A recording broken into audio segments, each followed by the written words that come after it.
ayning 9 kuni soat 0dan 24gacha Abdulum rayonida yangi tipdagi tojsimon viruslik o'pka yallig'i deb aniq diagnoz qo'yilgan kasal ko'paymagan. Bingtuanni o'z ichiga oladi.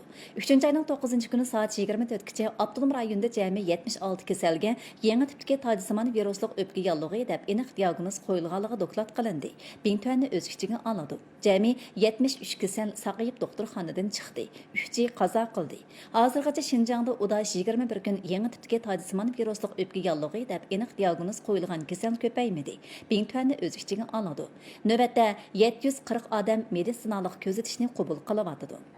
Bu qitimqi yuqumga taqobil turish jangida Urumchi shahriga qarashliq taratqulardagi axborot xizmatchilari jafo mushaqqatdan qo'rqmay birinchi safga cho'nqur cho'kib, jamiyatdagi har sohaning jafo mushaqqatda hamdam bo'lish, qiyinchilikni o'rtaq yengishdak yuqumga qarshi jang qilish ahvoli va ta'sirli hikoyalarni telekamera va qalami orqali xotirlab, taratqularning mas'uliyatni zimmaga olish ruhini namoyon qildi.